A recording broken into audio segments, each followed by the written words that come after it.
Good morning, good afternoon, and good evening to the rest of you. Sorry, it is Thursday, which means it's a college kids Friday. I'm not in college, but I dress down just because. Coming to you live from my mother's basement as always, and I'm joined by my co-host and producer Chris. I'm gonna throw him right under the bus to start things off because your boy over here is a diehard Arsenal fan. Give me a shout out. Come on, you gooners over in the chat. And Chris, the producer, he's a Tottenham Hotspur fan. I don't know how we feel about that. I told him I was gonna straight up start talking smack the moment we go live. So a man of my word, you know me, Chris. I will let you rebuttal with your very, very shitty London team. You're throwing shade at me and I'm setting up the stream here. So that just goes to show what kind of guy you are. Nothing but love at Bitcoin Magazine, baby. Nothing but love. I mean, I'm just saying Spurs finished above them the last 4 years. So Arsenal claims they're bigger, but I haven't seen it. And we're on their coattails right now. End of the season is what matters. I mean, sure, end of season absolutely matters. But at the same time, like right now, 99.9999% sure Arsenal is not only in the top four, but like has an outside shot at a top three. The first time in a long time. It's been some dark years. I'll give you that. Yeah. But if you want to bring up the past, I wouldn't mind looking in the last 100 years. Why stop at the last 4? That's resting on your laurels. That's claiming that you're good back in the day. I get that from all the Yankees fans being a Mets fan. I'm like, when's the last time you guys won the World Series? Right. Like about the same time the Mets did, obviously way further back for the Mets, but I just like to say they relive the glory days. Don't we all? But hey man, let me live out the glory days, especially when right now it seems like every single oil tycoon or billionaire can just buy themselves a championship in whatever sport they desire. Stan Kroenke, I watched you do this in Los Angeles. It's time for you to finish the job in London. It's time to invest in the Gooners, time to invest in Arsenal. Also time to invest in your futures, all of you lovely viewers. I don't know how else to say it. We are 13 days out from Industry Day. We are 14 days out from the beginning of this conference. You know the drill. Use code YTMAG to get 10% off of your conference ticket so that Chris and I can keep our jobs on the other side of it. We have a jam-packed episode today. We're going to be joined shortly by Alex Gladstein from the Human Rights Foundation. He's going to be talking to us about his latest book, Check Your Financial Privilege, for a new segment of Bitcoin Book Club.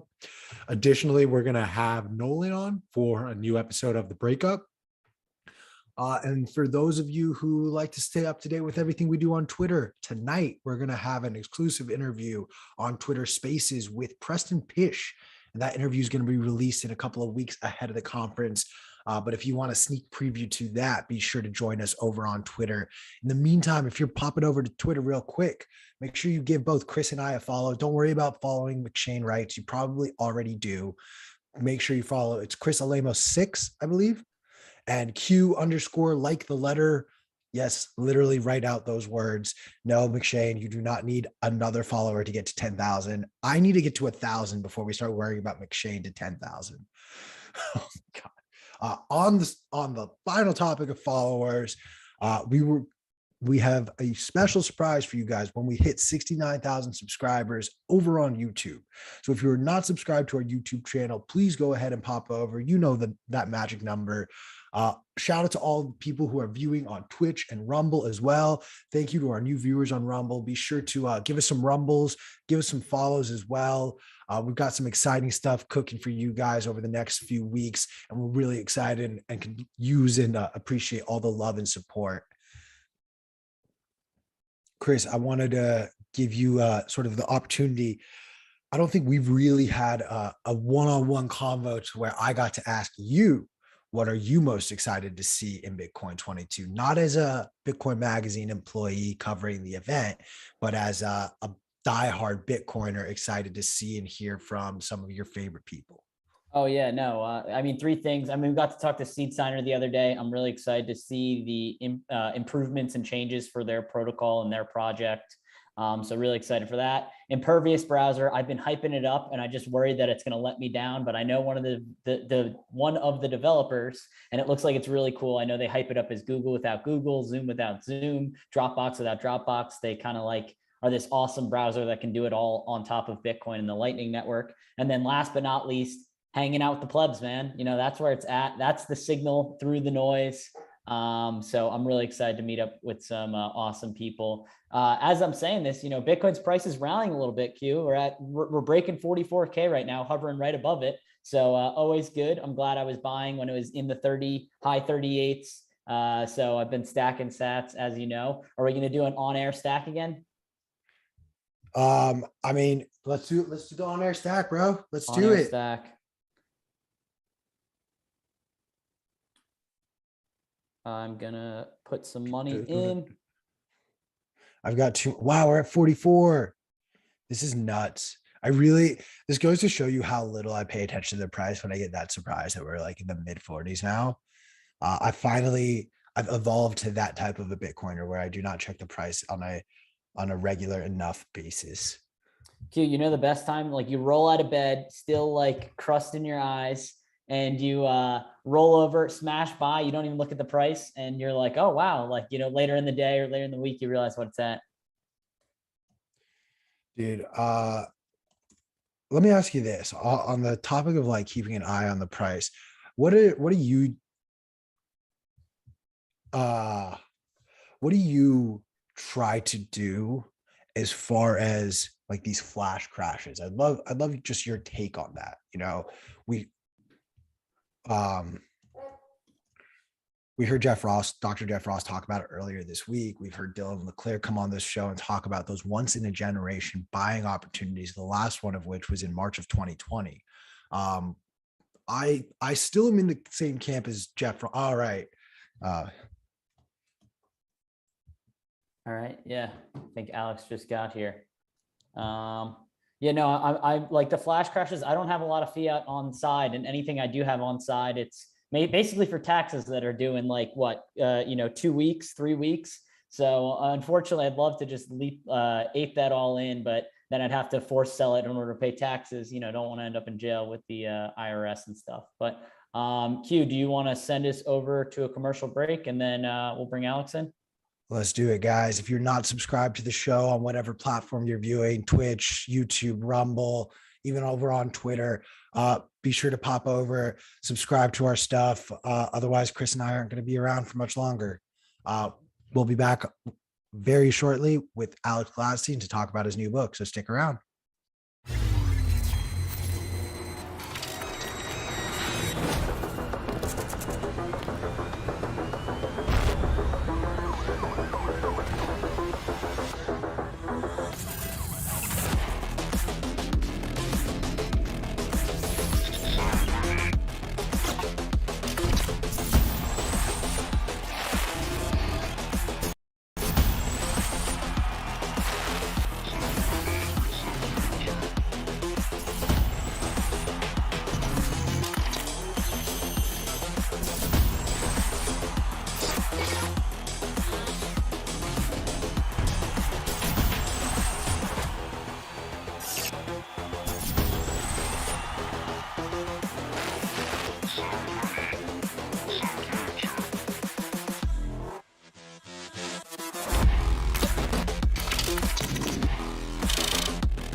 What's up, guys? We are back on the stream. Q is setting up the spaces. I know Alex was running to grab some water real quick, and really excited for this, talking about Alex Gladstein's new book, Check Your Financial Privilege. We're really looking forward to this. Hold with us for one moment while we get this all set up.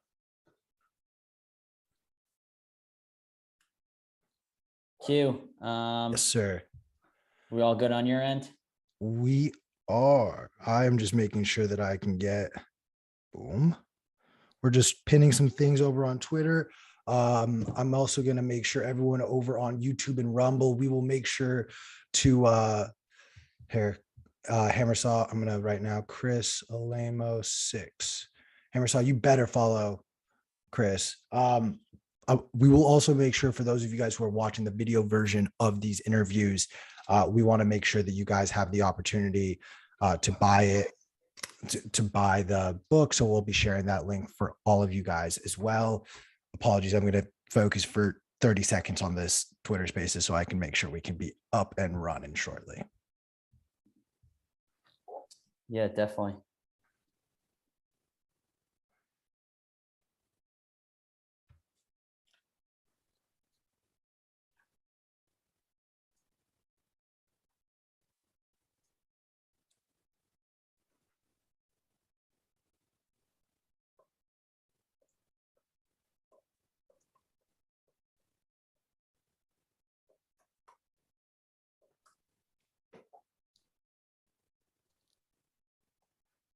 All good on your end.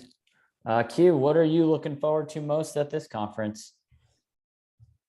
I mean, at this point, man, I don't even want to spoil it, but those of us who are on this video YouTube squad, we've been working really hard at putting together an awesome experience for those of you who aren't going to be able to attend the conference, unfortunately. That's not to say don't buy your tickets. That's not to say don't come. But I think some of the stuff that we have cooking is going to be, let's just say, if we don't go viral, I'm going to be kind of disappointed, but that's just sort of my barometer of things. I'm not gonna name names, but we might have some paper hands on the desk and we might be making fun of some diamond hands. Who knows? For sure.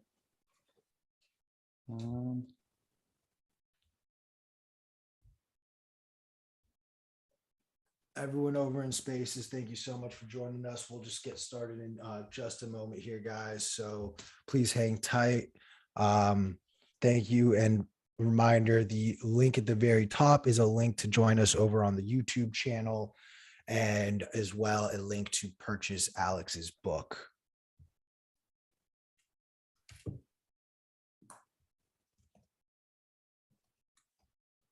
Hopefully we'll get Alex back in here in a moment.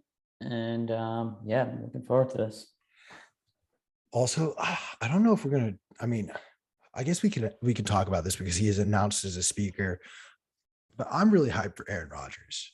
I think that he, like, people like him and Tom Brady and Francis Ngannou, who are Tom Brady, not a speaker, Francis Ngannou and Aaron Rodgers are speakers, but these three are at the peak of their sport. All eyes are on them. And when they make decisions or talk about things, people pay attention. And it's worthy because I think people who are Aaron Rodgers fans or people who are Francis Ngannou fans, many of them maybe haven't even thought about Bitcoin, and it at least starts that conversation for them. But the man of the hour is here. We are going to be tapping him into our Spaces now. I need to use this phone, though. I have too many phones, man. So to remind me, I'm just muting when I go into space, right? You're muting when you're not talking, just to avoid an echo.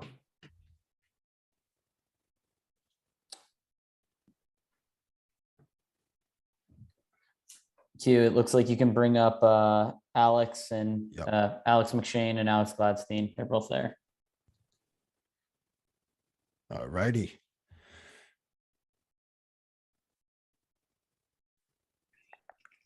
Isn't this fun watching a bunch of guys figure out how to use YouTube and Twitter at the same time? Just also, do I cut my audio completely on the Zoom? No. Leave it. The Zoom is fine, I'm pretty sure. Worst case, Chris can always just force mute you here at least. It's really on the Twitter Spaces where it gets a lot more echoey.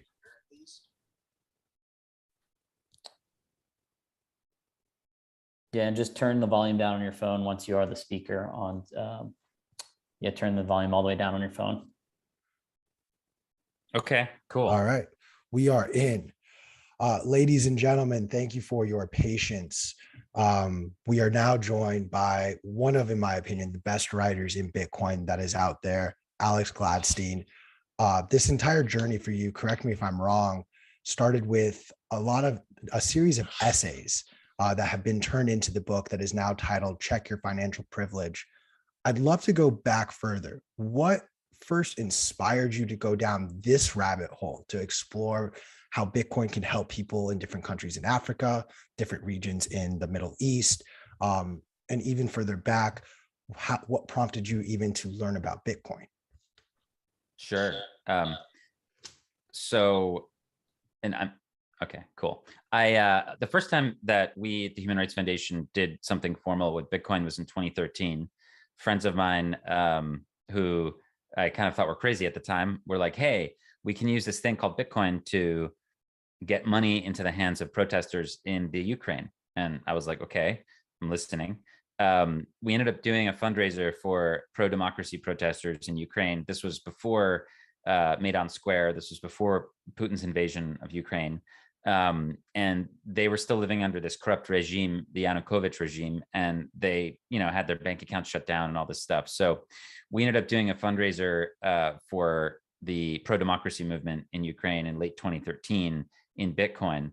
And of course, Bitcoin was not taken seriously by most people at that time. But we saw that it was freedom money. It worked. It was protest money. It got money to the protesters and they could use it, and normal fiat money didn't work. And that was an early signal for me. It took me a long time to realize that it wasn't like a one-off thing, that it was actually something more cohesive and deep was happening.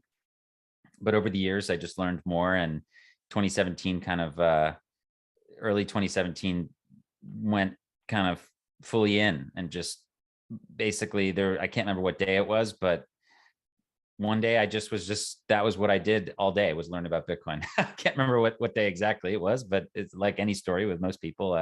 Must have been the best day of your life. Yeah, one day you just are like, oh my God, I want to learn everything I can about this thing. So we started doing workshops at HRF, and I started talking to people and thinking about their struggles more from the financial and monetary point of view.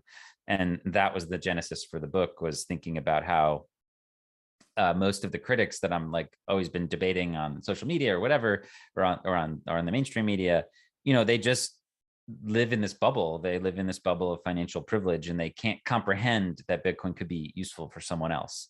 And it's because they're a creature of the dollar system like me, and we benefited from it tremendously. And for us, money's easy to use. Apps are all seamless. Everything works. Why Bitcoin would just be for criminals, right? That is the dominant perspective of the mainstream media and of a lot of folks who are experts out there, traditional economists, etc. They really view Bitcoin as this disruptive dark force that could disrupt this beautiful thing they have going on. And I think that perspective is only possible to hold if you don't understand how broken money is elsewhere around the world. And once you start understanding that, at this, who knows what the number is today, but as of October, 1.6 billion people lived under double or triple digit inflation. And, Bitcoin was such a vital lifeline for them. And it continues to be for people who don't have bank accounts or can't get dollars, or are stuck behind embargoes or sanctions that they're not responsible for, or I could go on and on. But the average person in this world has money problems, not just not enough of it, but also just that it doesn't work very well. And we're, as Americans, very privileged from that perspective, meaning our currency works really well and is in demand by everybody in the world, and therefore we get lower interest rates and all these other things that come with the perks of having the reserve currency. But look, only like about 11% of the population of the planet benefits from both a reserve currency and kind of a democratic system that has property rights. Every other person, the other 89%, the other almost 7 billion people, either don't have property rights at all, they live in some sort of authoritarian regime that can just take whatever it wants, or they live under a weak currency, like a currency that no one really wants to save in. And that was the genesis for the book, and that's why the opening chapter of the book kind of, lays out the thesis in that way. And then, I get to go into a lot of other directions in the book. I get to talk about, well, this tool that all these people are using today, where did it come from? Who created it? I get to look at the cypherpunks and like their realization in the 70s and 80s that electronic money was a existential threat to civil liberties and human rights. And we get to look at their quest for digital cash. And then we get to look at monetary history and kind of how did we get here to begin with the dollar system? Like, where did it come from? And I have several chapters that look at how the US government kind of worked with other governments to kill off gold and to essentially assert its own debt as the world reserve currency in a very political way through mechanisms like, for example, the petrodollar and other kind of tactics and agreements. And then I just have a bunch of case studies where I look at individual countries and I kind of try to profile the Bitcoin movements in those countries, whether they be in places like Senegal or Palestine or Cuba, Afghanistan, etc. So, or even in America, I have a chapter that talks a lot about Bitcoin and the American idea. So, yeah, I even have a chapter on the sort of environmental impact and mining and things like that. So it was fun to be able to spend a few years writing the book, and I'm happy that it's out. And hopefully it can be a nice tool for folks in their effort to help check other people's financial privilege. I was joking that we should get the hardcover soon because people are saying they need to be like smacking people upside smacking people around with the book. So maybe a hardcover would be a little more effective in that regard. Nick Ward, I know you're out there listening. Let's get a hardcover copy of this set up. Alex, before I want to come present day and then I want to go into the past, because one of the things that you just touch on is how you were able to essentially help uncover all of the privilege that we in America especially have been able to live with our finances. But one of, I think, the key things that you're writing, this book, these essays, and even some of your latest articles does is there is this narrative that unfortunately many extremists on one side or the other are clinging to Bitcoin, primarily those on the right-hand side. However, pointing to your essays and articles and this book even gives a sort of narrative that, hey, Bitcoin isn't just for the wealthy. In fact, it is literally the opposite. You highlight a lot how essentially, I don't think you say it explicitly, but you essentially point out the further you are away from these money printers, from the fiat system that has been created, the less you have been able to succeed based on the systems that have been created to essentially block you or your country out. I'm curious to know if one of these case studies in particular, I have my favorite. I'm curious if there was one that you are most proud of, and maybe talking a little bit about that story. Well, yeah, so I'm proud of all the chapters. I'm proud of all the work I did, but I think that for me, the Palestine piece was most powerful for me because I really started it. Look, I changed my mind on the topic in many ways through the course of doing the research for that piece. I just hadn't considered the full scope of what's happening in Palestine before actually sitting down to examine it and to talk to Palestinians and learn about what they're dealing with. And I just learned such a tremendous amount and have such tremendous respect for the people that I interviewed and sympathize with their situation. And I try to remain, look, no one's impartial, obviously. It's impossible to be neutral on really any subject outside of mathematics or something like that. But look, I mean, I try to understand that, the Palestinian Authority itself is like massively corrupt. And one of the reasons why the Palestinians are where they are today is that Arafat and the others basically traded off all these economic freedoms for like, perceived national sovereignty through the Paris Accord. And I try to go into that, which is something that I just like I did not know. I did not know about this. It's so great. And actually a lot of Palestinians I talked to didn't even know about the Paris Accord. So it's not really that widely known or talked about. So learning about that was fascinating.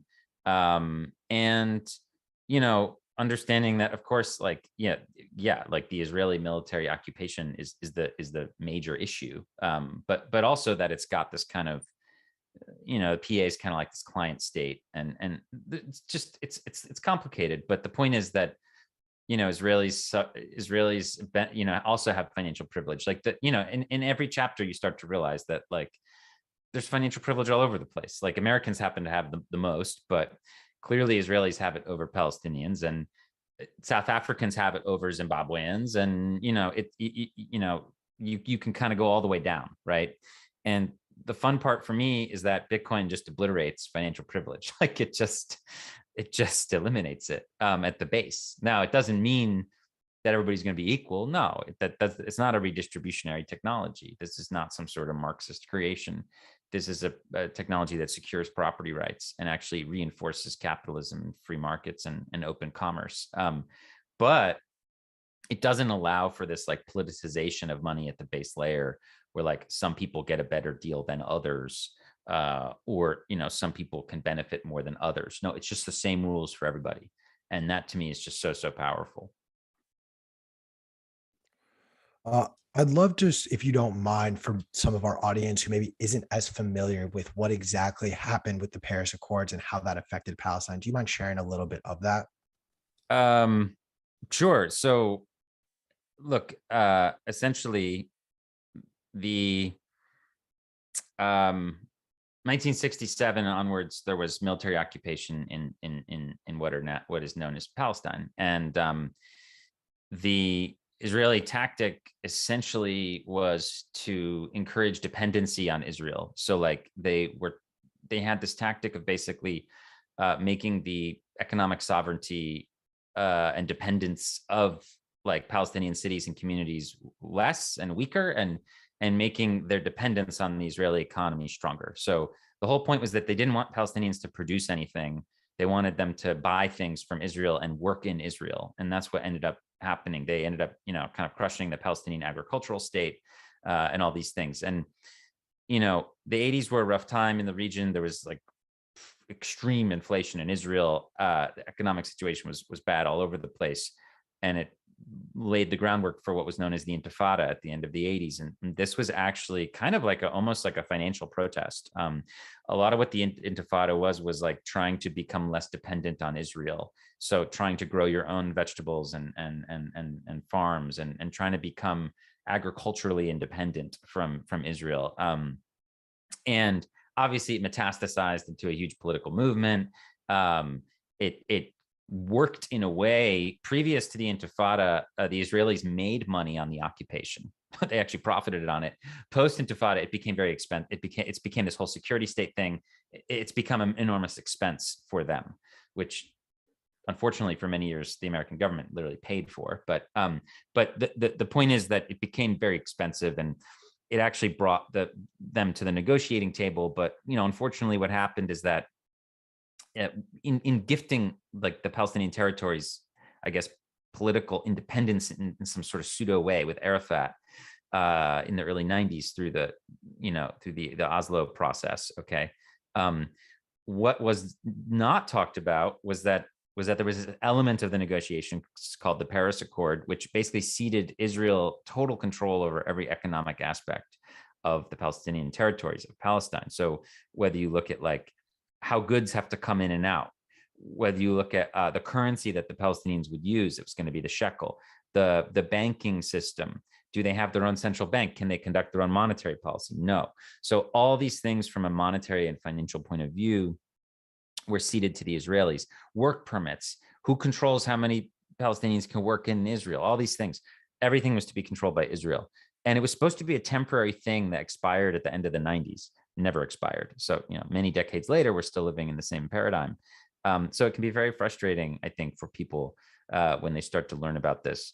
And you know what, like, what's the UN going to do? Or like, moving forward, like, how do you defeat the Paris Protocol?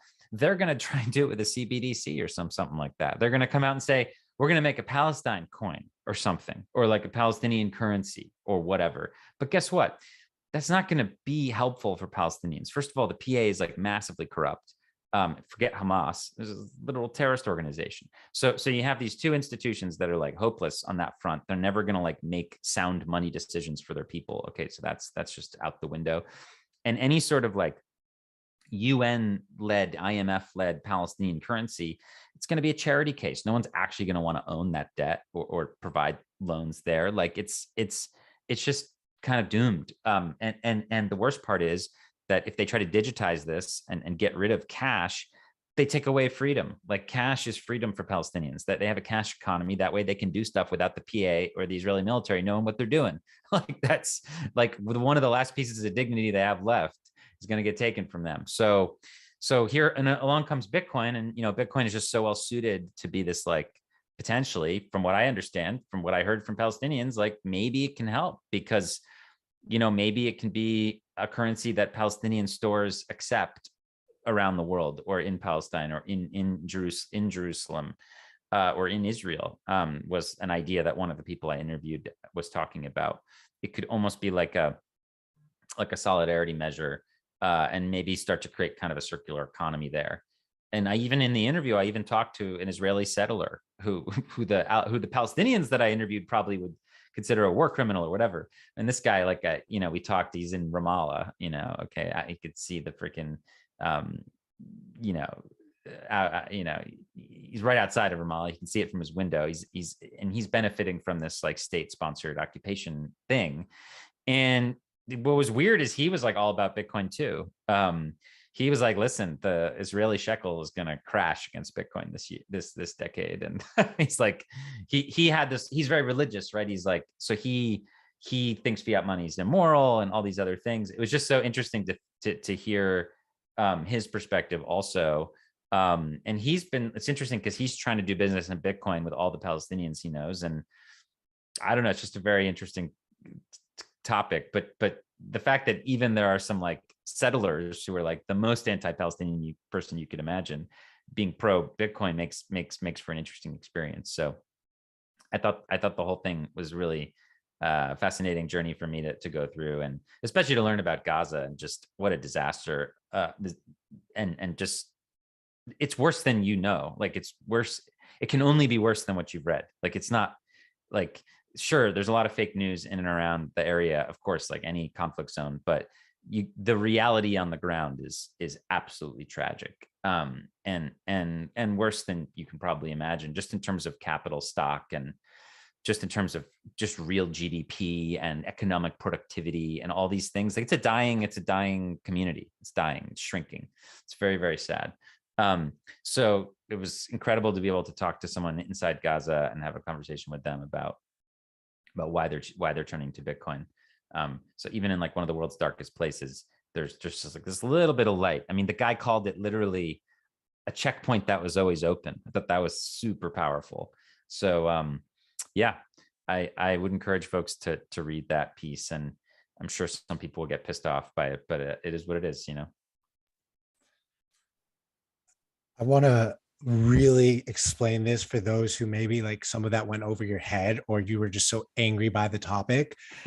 What Alex just described is, in my opinion, a step further than what we saw in Canada, where Justin Trudeau was shutting down or inhibiting people's access to their bank accounts. This is a foreign government not only dictating how or what you can transact financially, but just economically, anything and everything that can be under that umbrella, a foreign country is going to dictate to you. And then on top of that, it is, I don't mean to bolster this. My heart goes out to everyone who lives under those circumstances in Gaza, anywhere else in the world dealing with conflict, but these are adversarial countries. You are literally giving your adversary the right to dictate how your economy is going to function. I'm sorry. We live in America where we sanction anyone we don't like. What do you actually think is going to happen, guys? As Bitcoiners, this should upset us regardless. And there's another thing you touched on just now that kind of ties back to what you said at the very beginning. There is privilege everywhere in the world. In America, we have the most. In Israel, they have some. But even in some of these countries like Palestine, or where my family is from in Iran, they may not necessarily benefit from the fiat system, but within their own country and their own fiat system, there are those who benefit and have the Oh, privilege. there's a hierarchy for sure, man. Exactly. And with that, it is fascinating that like we see the conversation around CBDCs. We see some of them getting tricked into going and putting money into Bitcash instead of Bitcoin and whatnot.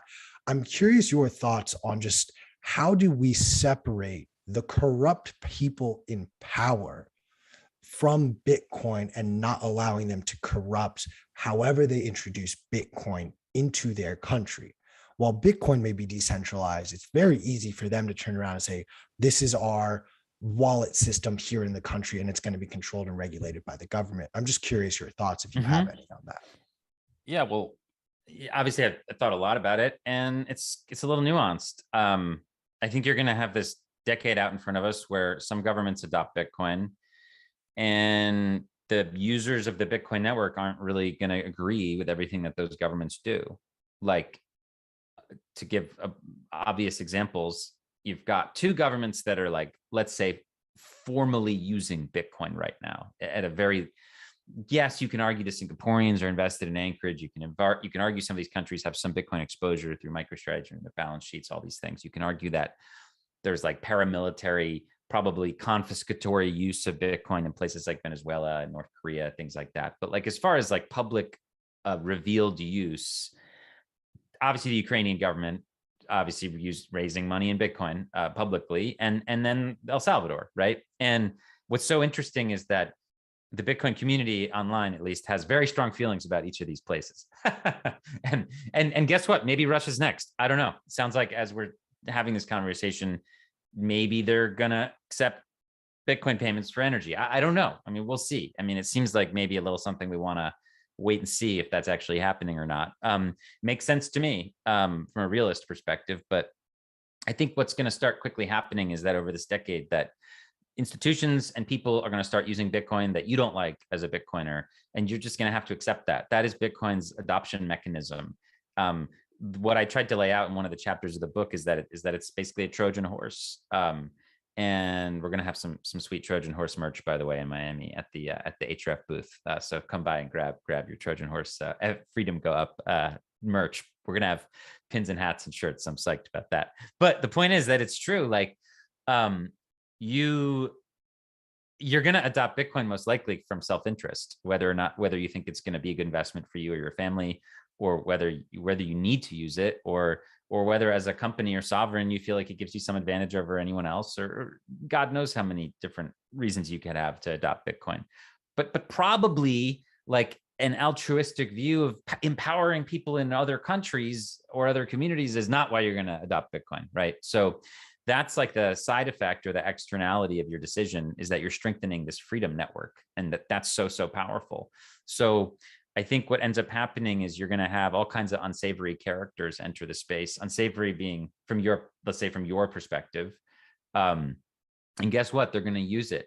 There's a lot of, look, there's going to be, it's interesting. There's a lot of Bitcoiners who were troubled, like me, troubled and conflicted over Bukele, and who said, okay, well, clearly we give the guy credit because he chose Bitcoin over CBDC. That's just an incredibly important decision.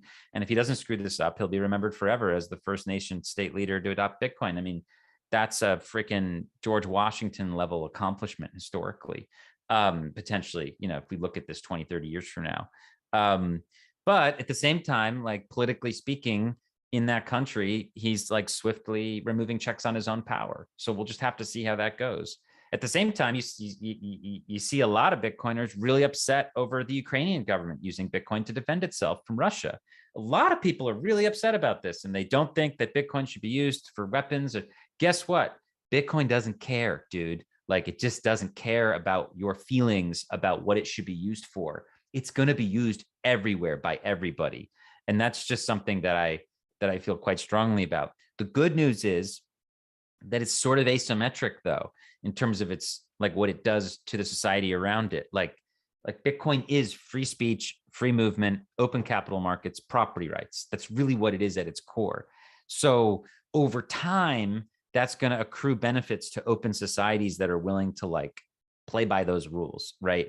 it's going to be bad for tyrants who have systems that are closed, isolated, closed capital markets, who confiscate things and who don't have any free speech. Bitcoin's going to be a bearer of a problem for these people. And that's probably why we saw the CCP get rid of Bitcoin mining last year, right before their 100th anniversary of the Communist Party. They don't vibe with it. It's not harmonious. It's not pure. It's not clean. It's not controllable. It's not easily surveillable. All the things they want to do, social engineering, all this stuff, it's kind of contra to all those things. So they don't like it very much. And this to me also explains why Mr. Putin didn't have Bitcoin as an immediate part of his plan, which obviously, retrospect, he should have, like clearly, but he didn't, because guess what? He's been watching his biggest rival, Alexei Navalny, raise money through Bitcoin for years. It's been a lifeline for the people who are critical of him. So obviously he's been torn over that. And you could see that even pre the invasion, there was like all kinds of different competing reports about would Russia do this or that, or it was just unclear what the hell was going on. But at the end of the day, I think that Bitcoin kind of presents challenges for, it's an extraordinary freedom tool for individuals, no question, around the world, but it presents thorny challenges for governments, for sure. So that's kind of the way I would look at it. I mean, we talk about it ad nauseum within the Bitcoin ecosystem and echo chamber, how this is the purest free market that we have seen created for us. And it does things beyond just financial freedom, and it gives us these opportunities. It's almost like a playbook. I'd love to, I know that in the book and in these essays, you don't really delve into Russia a lot, but if I could for a moment poke your brain, because you had an essay entitled the hidden cost of the petrodollar. And we're witnessing in real time conversations around pricing oil in different currencies. Saudi Arabia saying that they're potentially going to do a petro yuan.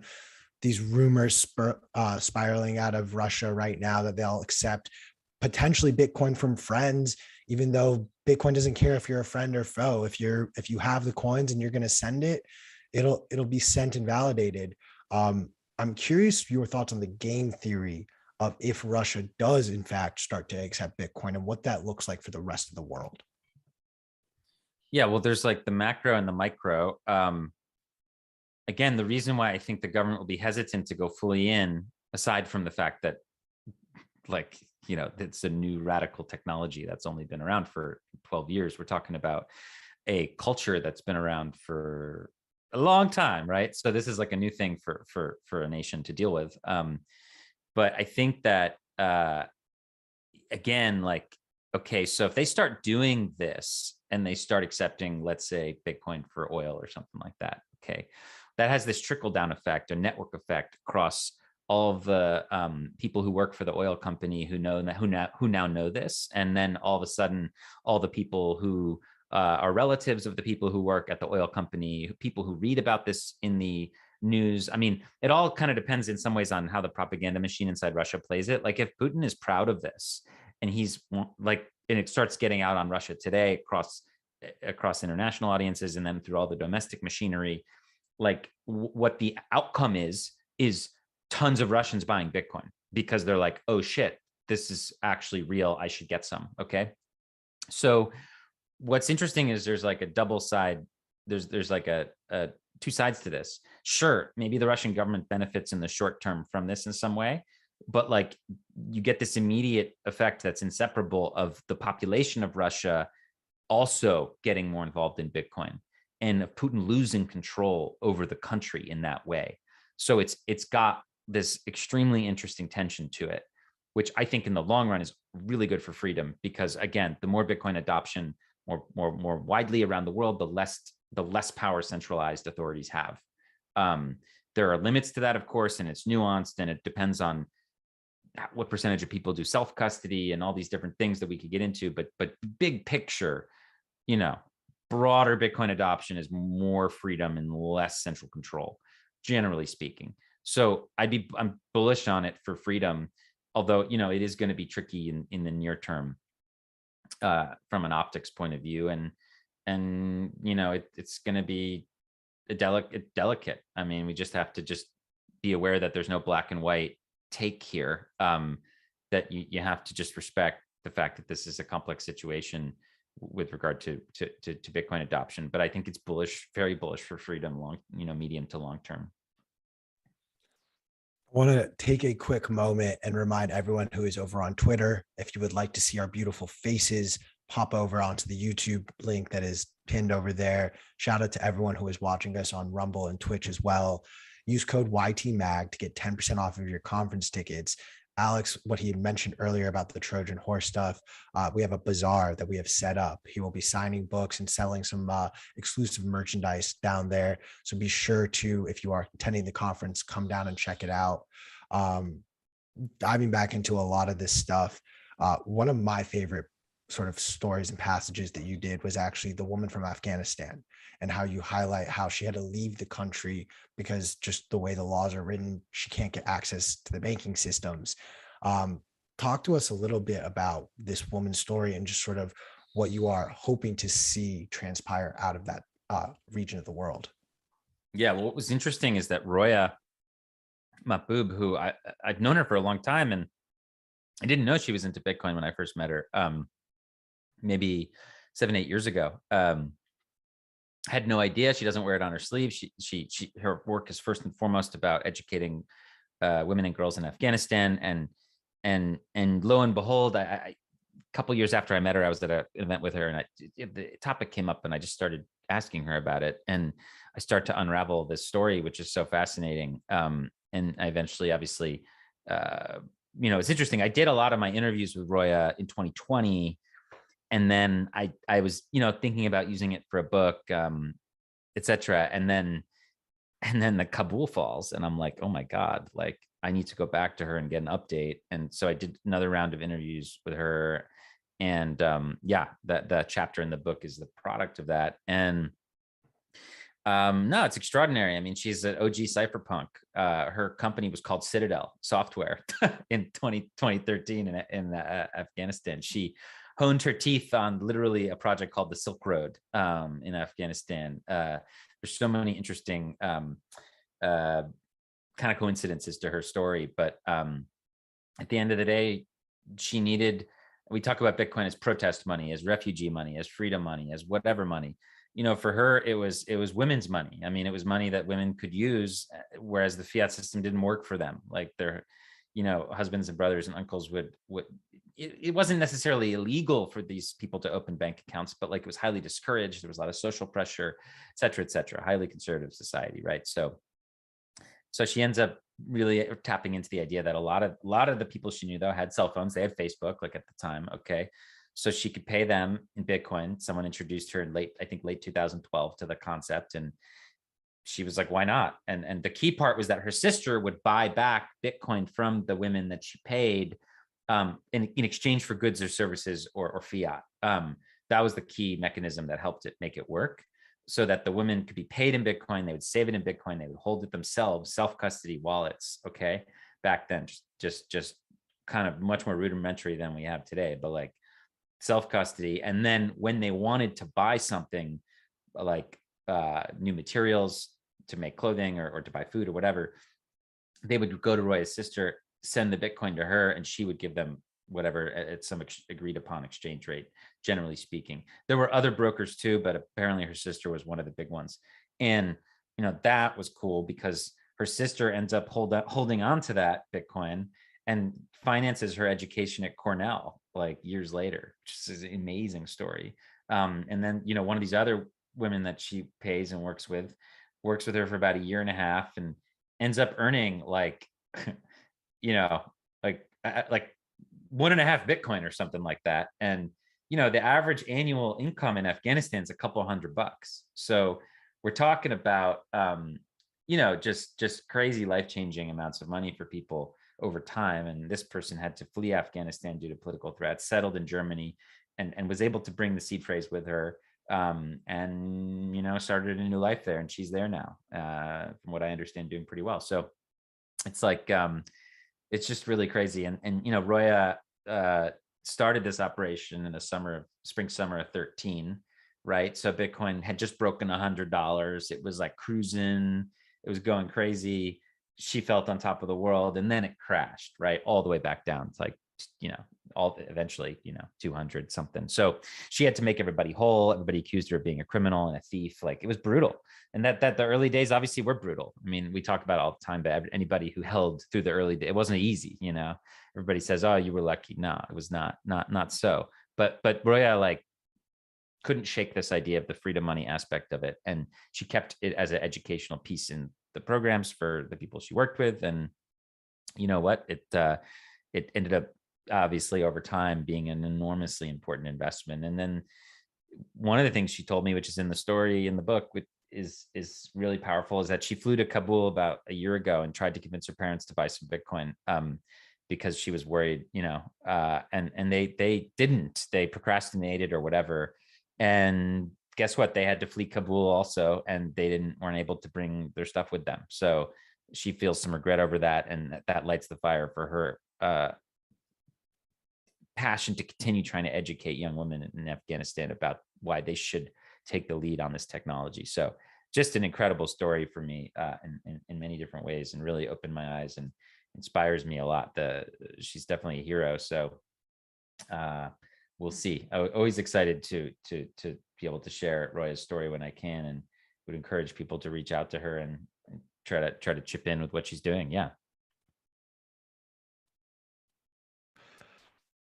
Disney, that is someone you make a movie about. Yeah, maybe the first Disney Bitcoin movie is about Roya. That would be pretty cool. I agree. You joke, but I did just send a text to someone at Disney. So this is now a goal of mine, because like hearing you talk about that sent chills down my spine. Like, we joke, we genuinely joke from a place of privilege in America that Bitcoin is freedom, but we have so much freedom here in this country that, like, it goes over our head. I'm a little curious on your thoughts on some of the FUD that goes around, specifically in regards to energy. Mm-hmm.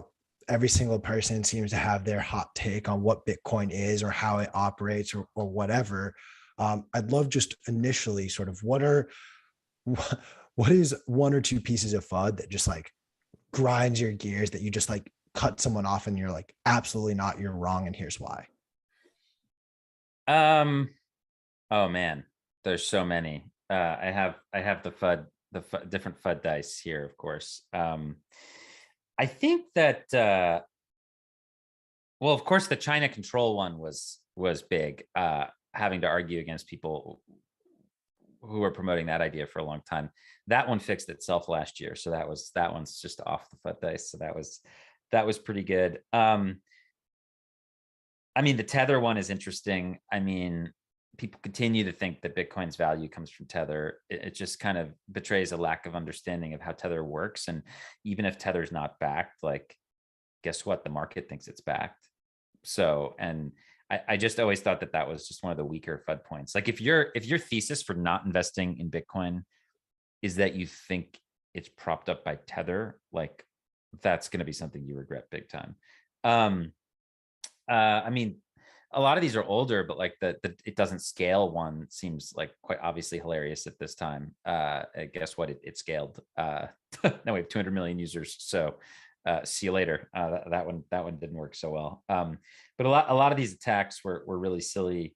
I guess the one that I spend the most time on is the environment one, like, because it's honestly the most important FUD. It's the most effective FUD. I mean, I don't think, just to be realistic, that it's possible to really stop Bitcoin, but this is the one where it's going to receive the most attacks. And what's so interesting and why I spend time in it is because it's a clearly wrong FUD. Like, and it's a complex topic, but when you start to understand what Bitcoin is and how it's just essentially, I mean, it's many different things, but I was recently in a Bitcoin mine in Norway, and it was just this extraordinary thing where it's just, freezing Norwegian winter, and they have this amazing giant compound. It's all hydropowered. It's next to a dam. Norway's grid is 100% green.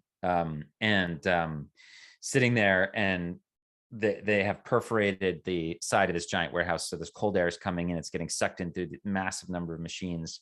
And then what in that context, what the Bitcoin miners really are heaters, because they're just heating this air. It's just a little machine that's this heating air and making it warmer, and they're capturing the heat, the externality, and then they're drying wood with it that the local forestry industry is bringing over, and they get to have dry wood for free. Previously, they'd have to like ship the wood to somewhere and have it like treated. It was like insane. So this is just like this amazing externality of the Bitcoin mining. So Bitcoin mining is as deep and nuanced as Bitcoin itself, in my opinion. And I think that one of the interesting things about it is, in this context, literally all it is a heater. It's in a northern climate, like a Bitcoin miner is just a heater that also happens to print you the hardest money in the world. That's like a nice little perk, but it's just a heater. And they're taking that heat and they're doing stuff with it. They're drying wood. They're going to dry seaweed. They're going to do all these things.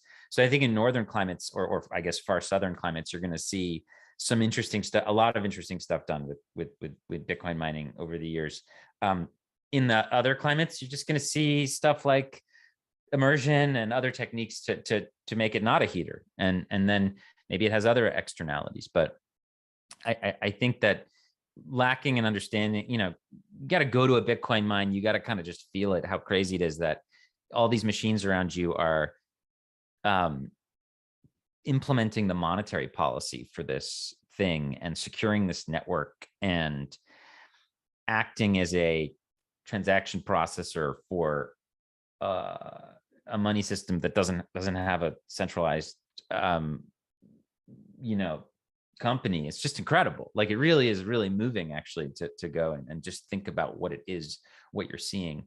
It's very, very cool. So I think the mining FUD is the worst, especially when it's kind of so obvious to me that it'll help spark so much innovation in renewable energy in the coming decade. When you just think about the fact that miners use the cheapest energy they can get. They're greedy, it's self-interested. I know, I no offense, I have a lot of awesome miner friends.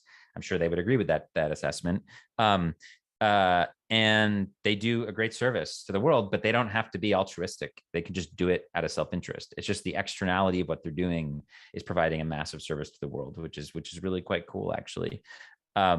So I think we're just going to get into these endless arguments over this. And honestly, the whole thing is so ridiculous when you consider that the United States government phased out optionally enough nuclear power in the last 18 months to power essentially the entire Bitcoin network, and is in the process of replacing it with fossils. What do you actually care about? Do you care about the environment, or do you care about attacking Bitcoin?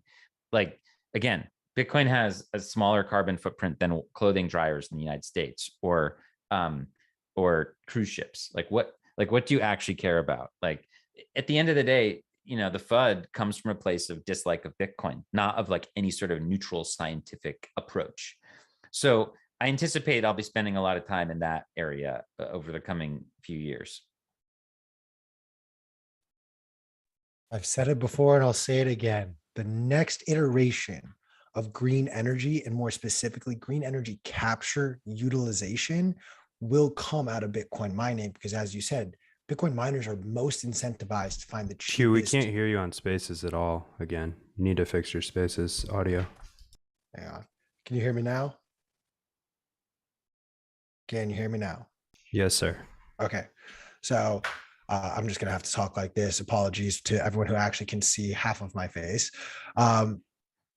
Bitcoin miners are going to be most incentivized to find the cheapest, cleanest forms of energy. Maybe not the cleanest, but in this next iteration of when we look for what comes after solar, what comes after wind and hydropower, I genuinely believe some of this innovation is going to come from Bitcoin miners. Alex, I will lock arms with you hand in hand and figure out how or whenever we can be helpful. The FUD has to stop in some way, shape, or form. I need to figure out what's going on with my microphone. I'm going to stop talking for a second, hand it back to you. Alex, can you touch a little bit on Africa? We spent a little bit of time in the Middle East right now, and I know some of the other regions you talked about and explored were in Africa. Do you mind maybe discussing one or two of the stories out of there? Sure. Well, look, I started the book project by interviewing 3 people that I found fascinating and inspiring in Ethiopia and Sudan and Nigeria. But last year I stumbled across this monetary phenomenon that is just so unknown in the wider world or outside of Western and Central Africa.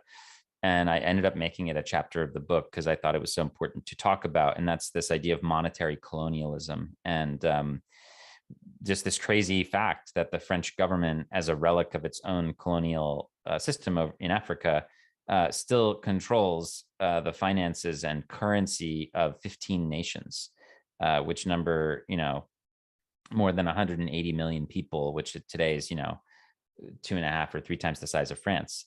And, it resembles economic apartheid because you have decision makers from a smaller country controlling the currency of a much larger population. And, it didn't start out like that.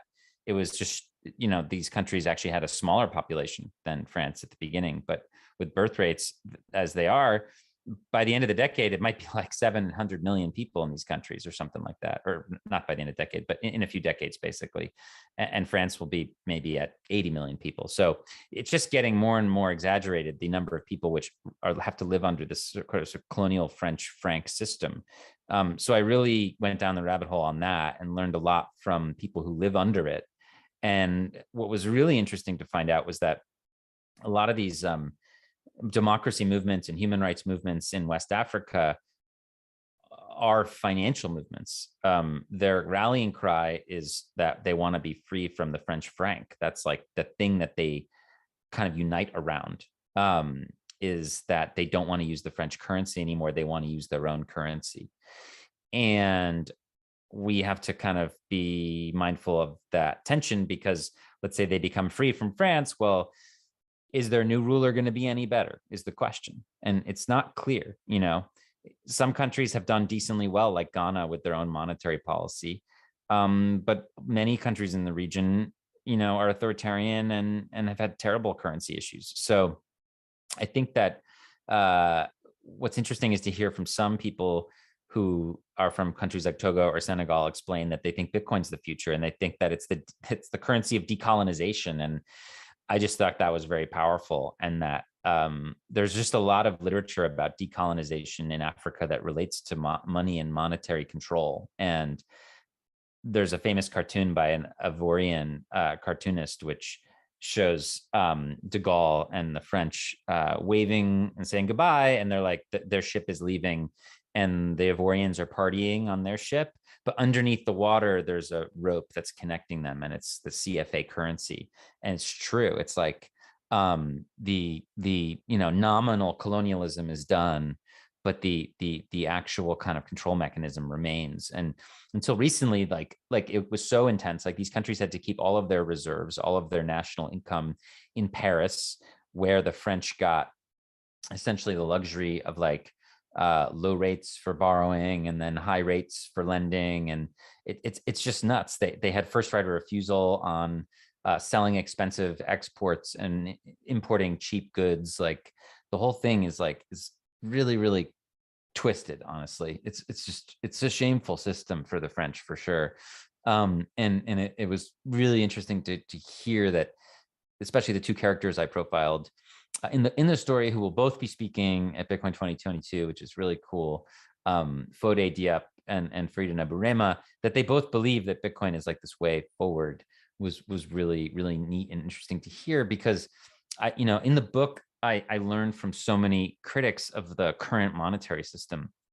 Many of them are on the left. I think that in some ways, even Marxist or leftist thinkers have been like very powerfully accurate about the problems of the dollar system or dollar hegemony or even monetary colonialism. Where we disagree is the solution. I read this amazing book, which I quote in the book, in my book, about the CFA system in West Africa. And, the authors, like, their proposals for what to do next are, like, in my view, just insufficient. It's just like, it's just keeping the wheel going. It's like just somebody else, new clothes, same person. We have to break the wheel, right? So Bitcoin breaks the wheel. And I think that that's what these people realize. And I think that there was this pretty powerful quote from, I'm going to find it. It's like, yeah, Hill Harper. He was quoted actually in the New York Times article about Bitcoin 2021 last year. And he says they can't colonize Bitcoin. And it's just like, what an awesome quote. It's like, so I just think it's true. They can't. And let's use that to our advantage. So I'd say that's really one of the more interesting stories. I mean, I have another story in the book about the Congo, about the DRC, and about how there's an incredible nature reserve there that's Bitcoin mining on hydro energy and using it to power the park, which is just like mind blowing. So that is just so cool, that they're able to turn flowing water, this plentiful resource around them, into infrastructure investment and all kinds of things for them. And they started a few years ago, and it's doing really well for them. So there's lots of cool little insights into different African issues in the book, for sure. I am hoping my microphone. No, I see. I am hoping this microphone works better on the spaces now. I'm getting nods from our producer. Alex, I did not mean to laugh in the middle of that. The reason I laughed, and I messaged this to our producer, I come from the film industry. I used to be an agent. The only other time in my entire life I have heard the phrase first right of refusal is for a first look deal for a TV production company with a studio, and the studio has the first right of refusal. Like, the fact that a country has that as an economic policy is... Yeah, no. If you're like selling cocoa from Ivory Coast, like, you got to offer, like, essentially the way it works is like, you got to offer it to the French first, and then they can refuse it, and then you can sell it to somebody else. And I go through how it works. Like, if China buys coffee from the Ivory Coast, like, how it all goes through Paris, it all goes through this currency system, and essentially French authorities at the end of the day give the income, and they like credit the bank account like locally. There's like these local central banks, and the whole thing is so screwed up because they've tried to like decolonize the CFA franc by, like, the currency notes no longer have French people on them, and they no longer have European buildings on them. They have African people and African buildings, but it's like, that's just all bullshit. It's just all surface level reform. It doesn't actually reform what's underneath. So, I mean, watching what happens in the CFA countries is going to be really interesting in the next, few years. And look, I think it's, that piece made a really big difference, I think. And I'm happy to include it in the book. And the version of which, there was an early version that was a Bitcoin magazine essay, which was later expanded on and put in the book. And then there's, because of that essay, I was invited to write an article in Foreign Policy about the topic, which was pretty cool. And I mean, obviously I don't get 7,000 to 10,000 words like my friends at Bitcoin Mag give me, but I had about 1,000 words. But no, one of my colleagues at the Human Rights Foundation is from Mali, and he's from one of these CFA countries. So he and I wrote this piece for Foreign Policy on it. So what's been really interesting is a lot of the writing and reporting I've been doing that has gone into the book has made huge impact outside of the Bitcoin community, which is just super cool. Like the petrodollar piece, like really like made it out there. The monetary colonialism piece, the check your financial privilege piece, like these pieces which ended up becoming these core parts of the book, really have made a big difference. And I think now that they're part of a book, they're going to hopefully make a bigger one, if we can just push the book the right way. So I'm excited about where we are. I love that someone who has actually spent the time really researching, learning, and understanding from the people of these cultures is the one who is actually helping to write and educate on foreign policy, almost as though that's the way it should be. One thing I'm kind of curious about, the regions you focus on are Africa and the Middle East. Both of these areas of the world are very rich in different natural resources, however, have been inhibited by colonizers and Western countries trying to come in and take these resources out from under these people. It seems as though Bitcoin is that next opportunity as a resource outlet for these people and in these different regions. How are you approaching it from the lens of keeping them safe and protected? Do you worry or fear at a certain point if these regions get too powerful with Bitcoin, Western countries will turn around if they're not on a Bitcoin standard and try to usurp them again? Yeah, well, there's that, that Fidelity report that came out a few months ago, which was so shocking, where they're basically saying that countries that enter in earlier will benefit their citizenry, and countries that come in later will suffer the consequences. I mean, it seems kind of obvious once you understand Bitcoin, but if you don't understand Bitcoin, it seems crazy, right?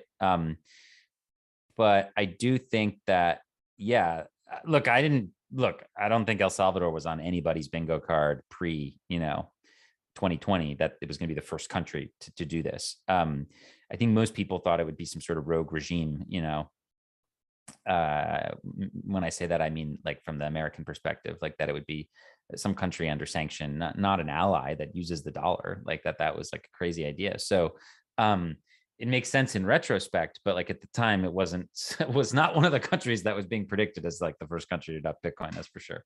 So yeah, I think, again, inevitably we see like countries that we don't agree with adopt this thing. And I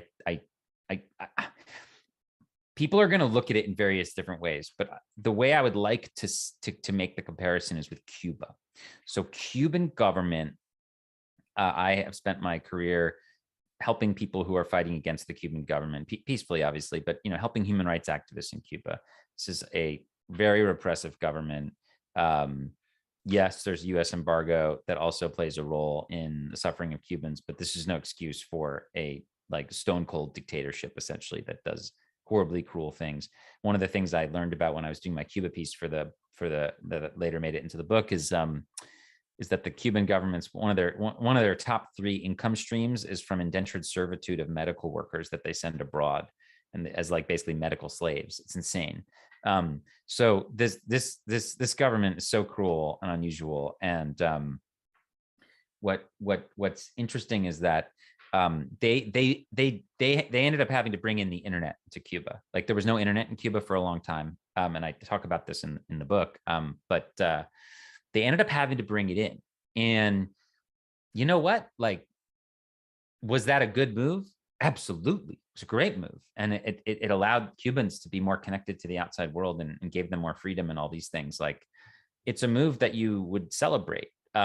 But it doesn't mean you have to celebrate the rulers. It's kind of like when the Saudis give more quote unquote give more rights to women. This is like, I mean, yes, of course that's a good thing, but they should have had him in the first place, and we shouldn't be celebrating like MBS.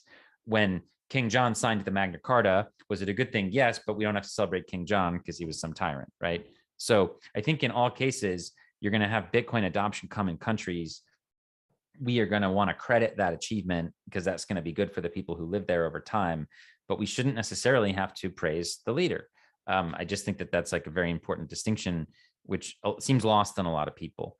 And I don't view, it's all about cause and effect. Like, okay, did Bukele, was it Bitcoin's like responsibility, or was it Bukele's responsibility? Like, it's kind of interesting. Like, Bitcoin's almost this like organism in a way. It's like this weird thing, and it made the jump. Like like when you think about how viruses spread, it jumped from one species to another. Okay, so it jumps from individuals to nations. It made the jump there.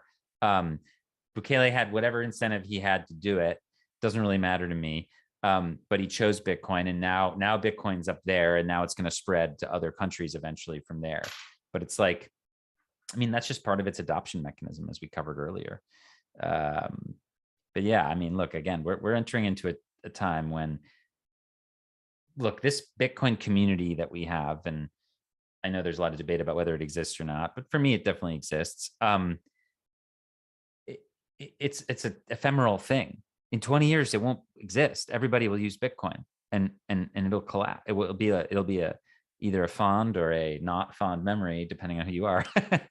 But this community of people who are oriented around Bitcoin, it's a thing that will only exist for a certain period of time.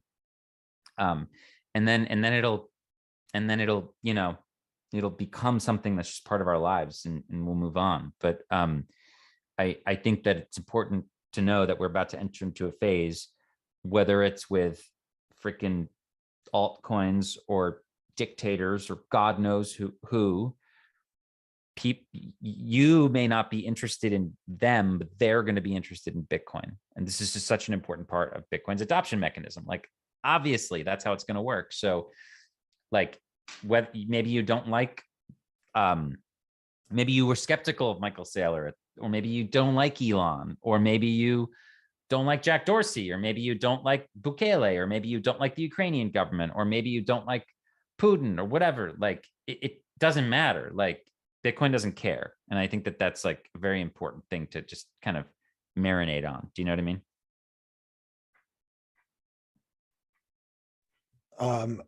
I am a little curious on your thoughts on this. Now let's play a little bit of speculation. This is purely your opinion. In the future, when we do reach that point where we are entering hyper Bitcoinization, Bitcoin is normalized and everyone is sort of involved. These echo chambers that we're talking in right now maybe don't exist to the degree that they do. But do you think it's going to be as easy as everyone is going to be learning and adopting Bitcoin, or it's going to be more, hey, this is a necessity. Everyone's just got to do it. People are going to kind of, most people are going to go begrudgingly into Bitcoin as late adopters because they're told we don't have another choice. Yeah. I mean, a lot of the people that I've interviewed, actually, they don't have any particular love for Bitcoin. They think it's weird, but they use it because it works. This is kind of how it was in Belarus with our operations there. Like the guys there were, they were not Bitcoin fans, but guess what? It allowed them to get value into Belarus where the banking system wouldn't, right? So, yeah, I think like if you go back and you look, there's a really good BBC documentary about the adoption of credit cards in the United Kingdom in the 70s. And it's a video series. It's really good. It's in the BBC archive, and they sometimes share it on their Twitter account, which is definitely worth following because they have all these interesting documentaries about historical developments in the past. But and eventually we're going to get one about Bitcoin in the far future. They're going to make one about today, right? So, no, people were like against credit cards. I don't know, this is weird, complaining. I like the old way. I think tons of people are going to begrudgingly get into Bitcoin because they're kind of compelled to, or they need it or whatever, but they're not necessarily going to have some sort of ideological fondness for it. And honestly, if Bitcoin succeeds from a UX perspective and melts gracefully into the apps of the future, then they won't even know about it. Maybe it may even be something that's so like water around us. Like it may just not be like TCP IP is not something that people have opinions about. Like we don't sit here and argue about the political beliefs of the people who created it, but we all use it. Does that make sense? Now, I think Bitcoin will be different. I think Bitcoin will be more of a discussion topic for a variety of reasons, but that is a thing that happens with technology. It becomes like, are there credit card conferences? Do we get around and get excited about credit cards? Like, no. There are gold, there's a gold community, but also like there's like hundreds of millions of people who own gold and don't go to gold conferences, right? So I don't know. It's going to be some mix of something like this, and we'll just have to see how it plays out. Don't give Peter Schiff ideas. Yeah, no, but I mean, I do think you're going to have, look, in 10 years, every single major research institution worth its salt will have a Bitcoin division, the Bitcoin Research Center. There's going to be all kinds of cool thinking and experimentation around it. So, I mean, maybe it becomes a field like economics or physics or whatever. It's just sort of like Bitcoin, and it becomes, you could have a career in it. We all use it in varying degrees, and it's a very big part of our world. And it just becomes this thing that like is a thing. Like, that to me is somewhat inevitable. I hate to break it to you, Alex, but I think all of us do. You have other ventures as well with Human Rights Foundation, no. but we are working full time in Bitcoin. Yeah, this was great. I really appreciate you guys having me on. Of course, I want to give you one last opportunity to remind everyone who's not over on Twitter already following you. If you're on Twitter and you're not following Alex Gladstein, you're doing Twitter wrong. So be sure to pop him a follow. Feel free to follow Chris and I as well in the meantime, but definitely follow Alex. Get your copy of the book at the Bitcoin Magazine store. All of the profits, all the proceeds are going towards the Human Rights Foundation. Alex, is there anything else you'd love to share? No, I hope to see some of you in Miami. I'm really excited to speak there, and honored to speak there, and excited to do a book signing, and hope to get beers with a lot of you. So see you around. You heard it here, guys. Use code YTMAG, get 10% off your conference tickets. Those of you who have not been watching on the YouTube stream, feel free to pop over. We have a new segment of the Breakup coming up after this short commercial break. Thanks, guys, and stick around.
We're live. What is up, fam? Thank you guys for sticking with us, staying with us. I need to do one last reminder. Use code YTMAG, get 10% off of your conference tickets. Please also subscribe to the channel. We are so close to 69,000 subscribers, and we are going to drop so many sats when we get there. So please, we're trying to do it before the end of the month. Honestly, we only have 4 episodes next week to do it. So would love and appreciate all the help and support. But now the man of the hour is here for everyone's favorite segment. I'm going to ask the question that you already know the answer to, and I already know the answer to. Nolan, how are you doing today, man? I love life. I have extra enthusiasm about the future of humanity today. And the reason is because we're right. We're just right. We made some predictions. We're going to go over them today, and they're coming up roses. This show has talked a lot about, so the point of the show is to talk about the psychological engines that go behind the relationships you have to make dollars and contrast them with the relationships we have to make Bitcoin.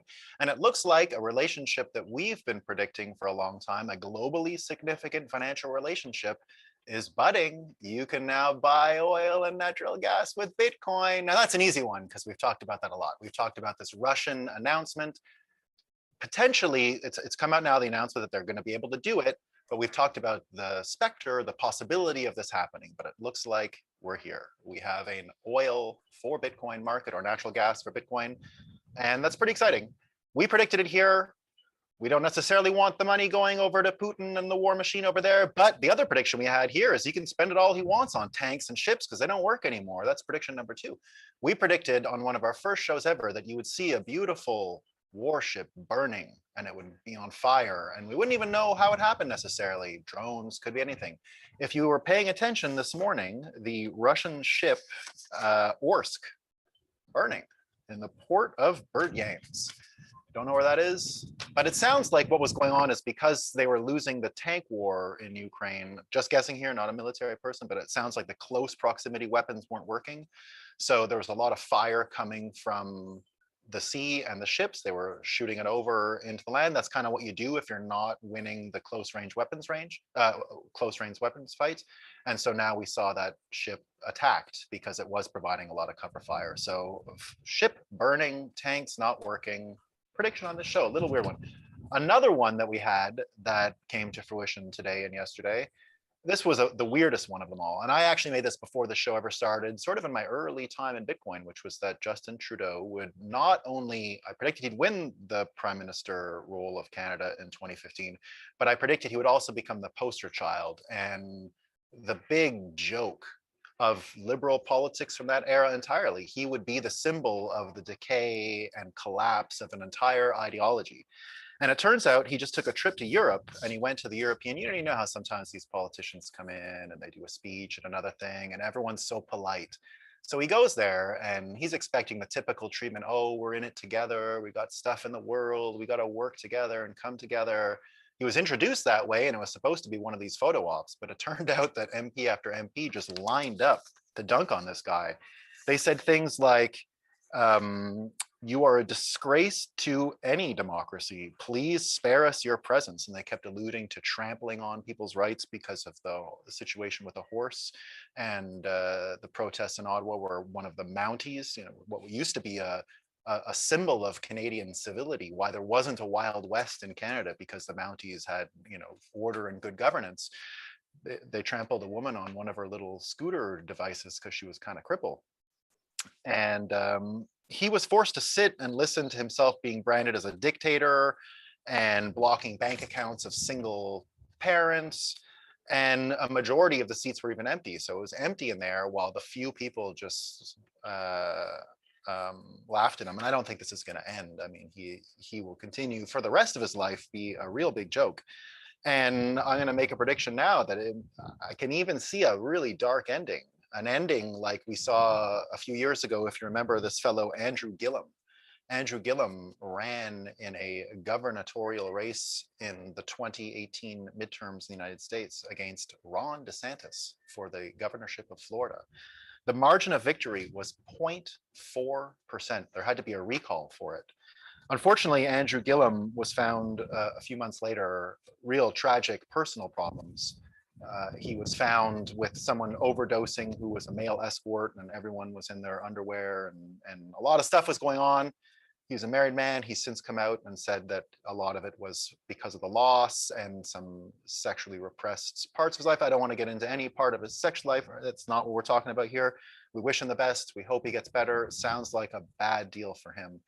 But this was one of the greatest downfalls of a politician. It will pale in comparison, I think, to what we'll see with Justin Trudeau. From that one meeting we saw in Europe, I think a symbol of where we're headed on his file. And also the Andrew Gillum losing in Florida brings up an amazing pivot. You know, we talk a lot about being in an inflection point on the show, and that's what we're doing. We're contrasting these relationships. So think about Trudeau talking about democracies and coming together while he did that thing with the banks. And here, this is Ron DeSantis yesterday. Believe this is a fellow running probably for president. And this is the most compelling evidence I've seen yet to someone who could actually wipe Trump away from the Republicans. Here's his quote. He says, "There's a difference between a decentralized digital currency like Bitcoin and what some are talking about doing at the federal level to basically convert US dollars into a digital currency. I think there's a lot of hazards with that when it's centrally controlled. I worry about the amount of power that would give someone in a central authority to be able to shut off access to purchasing certain goods. We'd be in uncharted territory. And we've seen how some of these financial institutions acting at the behest of governments to cut people off. Could you imagine if the federal government actually could control who could go into stores? I know Biden issued an executive order on crypto. I'm very concerned about it. And I think it's something we need to be watching." So this was pretty heavy stuff from a role that you wouldn't necessarily respect governor in the United States, barking for votes, barking for donations. We're used to these folks, but this looked like real insight.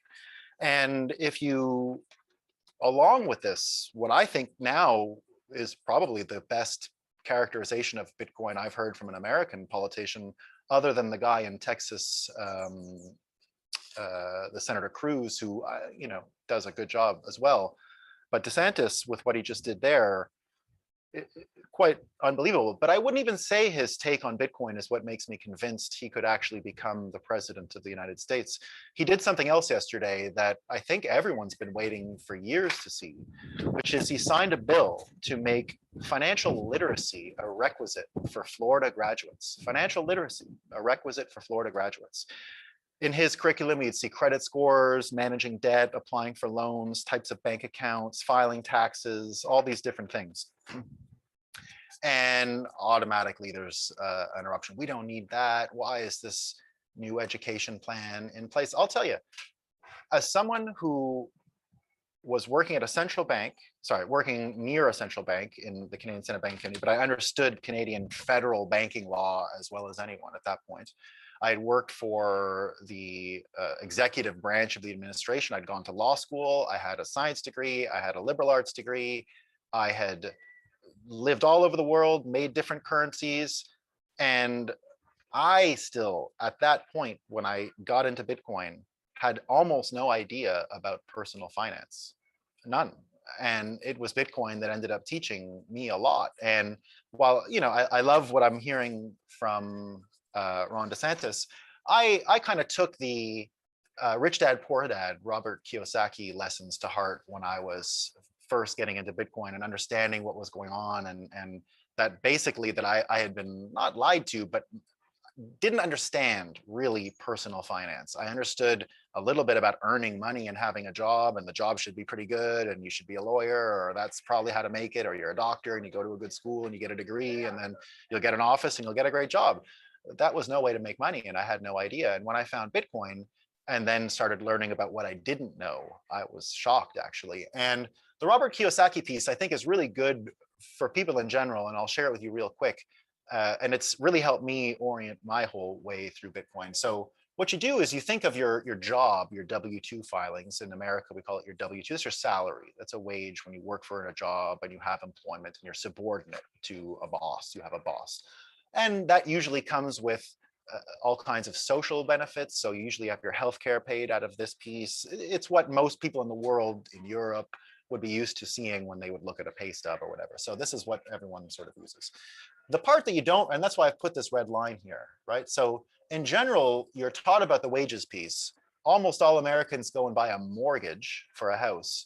A mortgage, I've used these symbols here. A mortgage, as someone who speaks French, I'll tell you what it means. It means a death pledge. So I gave the icons here of a death pledge. Now, I don't want to say that I'm not here to give you financial advice about buying a house or not buying a house. If you can afford a house, buy a house, if that's what you want to do. But what you can see is this ultimatum in America, almost like you must buy a house. If you don't buy a house, and if you didn't in my generation buy a house when the money started getting printed when I came out of college in 2008, and the whole thing went to heck, and you know, interest rates became really low, and all kinds of new things were started up. If you didn't buy a house in the city I was living at the time, Toronto, you missed out and were probably never capable of buying a house. I was someone who I just mentioned had, you know, really high income, but decided not to buy a house at that time. It became really difficult years later, nowhere near as easy as it would have been at that time, mostly because of the Canadian financial policy of, you know, increasing the amount of liquidity and money in the system. And so when you think of that, this W-2 piece, right? That's mostly, if you go to a fancy university or not, you're taught about getting the good job, getting the degree. The two other pieces you sort of never hear about that I had to piece together, and this is all the Robert Kiyosaki advice, is that you have your capital gains piece here, your investments. You treat those as something that can end up increasing your personal wealth and your net worth. But that's where Bitcoin fits so nicely in there, is that it is sort of the ultimate savings technology. And when you start seeing investments and savings as a separate category, you really do yourself a good favor. And you can actually think of this whole crypto industry, this whole crypto thing, it's just another kind of investment. It's not savings. But if you do choose to go after coins or whatever it is, think of it as just one subcategory. It's just this piece here, right? It's just a piece where you could be investing in almost anything. You can be investing in you know, rideshare programs, or penny stocks, or mining operations, or coins, you know, crypto coins. But that's where they would fit. They would fit into this capital gains piece of investments, whether you want to do it or not. There are all kinds of things you can invest in. You know, crypto is a subcategory of a subcategory, the way I see it, the way I treat it personally as well. The next one is your LLCs. And your LLCs are just your companies where you get taxed. This is basically the greatest tax-free vehicle in the world and the most used that I know.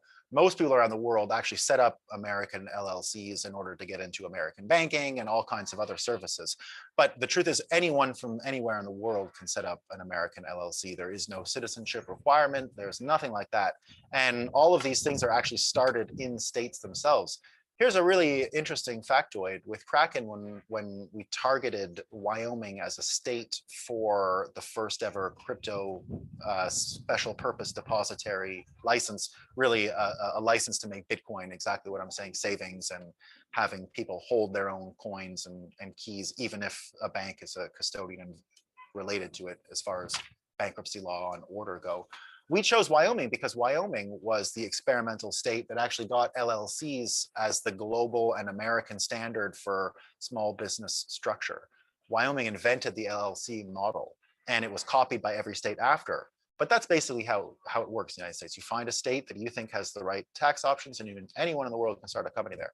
And we chose Wyoming to test out this new banking provision, which is really good for Bitcoin. It's not fractional reserve banking. It's the opposite of fractional reserve banking, is a sign that Wyoming is still ahead. And I bring it up only because Wyoming has now done the same thing with DAOs, so distributed autonomous organizations. You can actually set up, it's more or less a company still, right? Don't let the name confuse you too much. But they are allowing wallet addresses and online IDs to be used supplemental to creating what amount to companies, but are actually these distributed organizations, which we think can have a role in corporate structure going forward. But nevertheless, you don't need to know that. If you do have a DAO, that's where you would find a place to register it. But it still fits within this sort of structure of 3 sources of income, 3 sources of revenue for yourself. And the reason why it's so important is really negotiation. If you're going to go out there as an individual with full financial literacy, you have to have the capacity to negotiate in all instances. And having money come from each of these sectors is really a way to do that. Now, I've put this battery here for wages as an indication of how I sort of think about wages and have thought about them over the years, that they're a thing where you should put a lot of energy into. They're the steadiest way to get money. But this one over here is where you're using a different kind of energy, right? What you're doing with your LLC, no problem with it being small, but some part of it should at least aspire to change the world. And that will really unlock your creativity and I think, make that a really fulsome vehicle for yourself. But you can think of these 3 different pieces and then put Bitcoin right in the middle of it all, because all energy goes towards saving Bitcoin, the way I've modeled financial literacy with this. So you can go read Robert Kiyosaki's stuff and you'll get a better sense. Now, the reason why I think financial literacy is so important and just absolutely vital is because we see these complete morons, the dumbest slime in the world, talking about stuff like this. This is New York Times Tech. A single Bitcoin transaction now requires more than 2,000 kilowatt hours of electricity, or enough energy to power the average American household for 73 days. Now, this idiotic take published by New York Times actually cited experts. The expert was one moron from the Dutch central bank who did some phony math, the same kind of phony math that is, you have to be financially illiterate to be fooled by this stuff. And that looks like that's how the relationship works, right? Why don't we learn much beyond this red line as just average people? And when I say average people, I even mean really well educated, like lawyers and stuff. You know, at banks in America, doctors have their own treatment by the bank loan officers because they're also financially stupid and don't know anything. And it's been a problem for banks for a long time because they do have high incomes but are really financially illiterate. They don't learn that skill because it is a hard skill to learn, and basically just, get away with it. We see that the lack of financial literacy has also allowed for an entire generation now of misinformation to be inflicted on our financial system. And you can see it in money laundering. And there's this person I've been following on Twitter for a long time, Elaine at bitcoinhackers.org. And she's been diving into some data about how many times the word money laundering was even cited before we moved into the Bretton Woods 2 era, before, during that inflationary period after the 70s, when the gold standard was gone, money was getting printed, there was a lot of high interest rates, and things were changing. So money laundering as an academic idea, an idea in the news, hardly ever mentioned, exponentially increases, she argues, after the printing of fiat dollars really accelerates in the 1970s through the 80s. And what she concludes, that in the end, it was really just a made up crime intended to convince people that financial privacy is a bad thing. And it's really allowed the inability to have any financial literacy has allowed this kind of stuff to perpetuate. So that now you can have the New York Times, and this is from Zach Bohl. He was just looking at the New York Times just over the last month, the articles they've published on Bitcoin. This is just in the last month, all right, just in the last month. These are the headlines. We don't need to read the articles, but here they are. Bitcoin miners want to recast themselves as eco-friendly. Bitcoin value drops amid Russian-Ukrainian war and inflation. Anonymity in crypto raises alarm. After Chinese ban, mining got worse for the environment. As Bitcoin tumbles, IMF criticizes El Salvador's crypto embrace. Reality intrudes on the utopian crypto vision. And on and on and on. They don't seem to stop. And it ends up creating, when you look at the perverted, that's the New York Times. Look at the perverted incentives you end up getting. This is from California Today. We've got Governor Newsom now proposing $400 debit cards to California car owners. Is that everybody? Is there anyone who isn't a car owner in California? Can you live in California without a car? I see Q is saying yes, but Q, I'm not sure how you live. I'm so mad I don't get the $400. I'm sorry to interrupt, but yeah, I don't own a car. But it doesn't matter if you're too rich, they'll give it to you anyway, because it's not even income tested. So California is going with a non-income tested thing. In the end, he's proposing $11 billion in relief, $9 billion, $11 billion relief for inflation related to gas, and to $11 billion for inflation relief, $9 billion for a tax refund on gas, 9 of the 11 on gas tax refund, and 3 months free public transit. Is there 2 stations in California? I heard there's a subway. I saw it get blown up on the movie Independence Day, but that's the only reference I've ever seen in my entire life to the Los Angeles subway. I don't believe it exists. So you get all these stories, and you get politicians praying, you get news organizations citing central bank research, which is completely phony. And then you wonder why, and it all seems to work, and you wonder why financial literacy isn't a priority. So you can even imagine, this was on Tucker Carlson last night from a guy named Class Redux Killa. And I guess Tucker had it on the show. I only saw the screenshot. Don't watch any corporate news, by the way, no Fox or anything. But here's what he says. You're watching a master level Ponzi scheme. 2020 crash gets laundered through COVID bailouts. COVID bailouts laundered through inflation. Inflation laundered through war in Ukraine. The war and its effects on the globe will be laundered through climate change. The perps walk. And if we're making predictions, he might be right.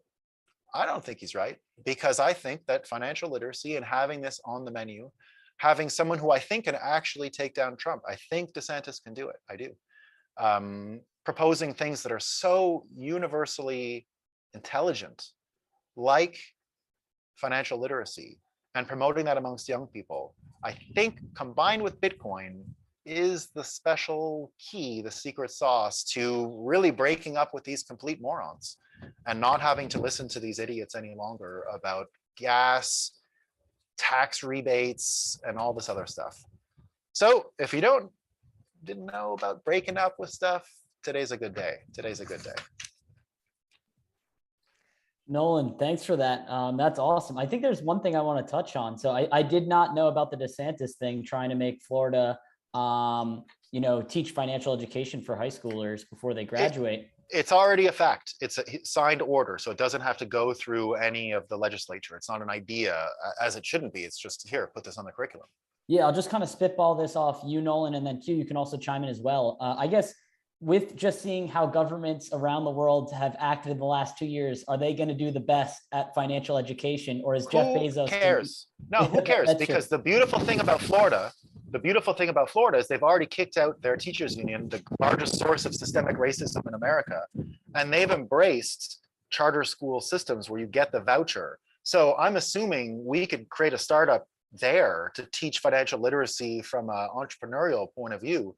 And I'm hoping, I see Pomp has already funded a few of these startups in around the Florida area. I can't remember her name, but it seems like a really great idea. It was a charter school thing. I remember his wife and him made an announcement around Bitcoin Miami last year. That's why it's on my mind. And you can imagine all kinds of parents subtracting money and just buying. I don't think it's something you need to do every single day, but a 1-year course that kids can cycle through, I think would be amazing. And I can imagine a lot of the Bitcoiners down there making sure there's a real orange coin stamp on some of these programs and getting a lot of buy-in and probably a lot of help.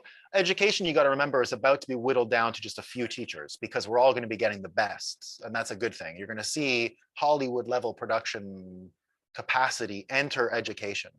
And it's a much better market, frankly, right? I want to go to see the Civil War and I want to go and get a tour and like interact with Lincoln, on the battlefield. And I don't think we're that far away. Really, we're not that far away.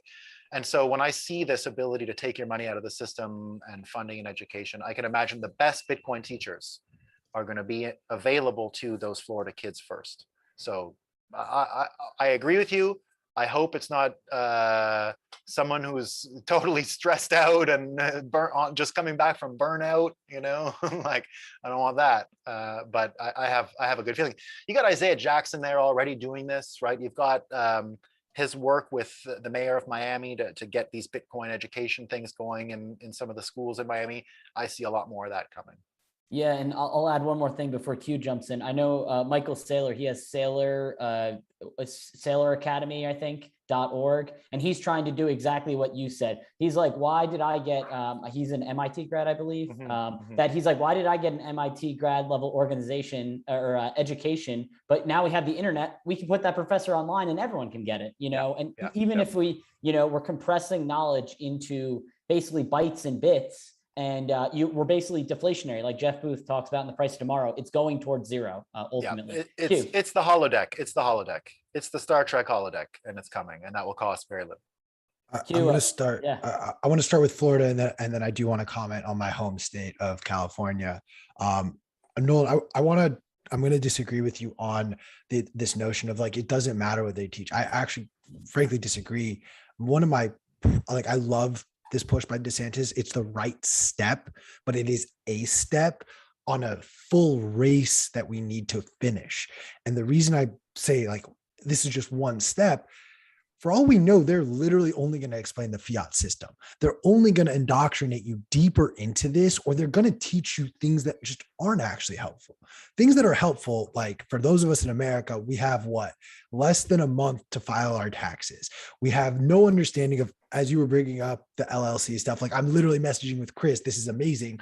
I am in the process of setting up my first LLC for all the different small business ventures that I have on the side.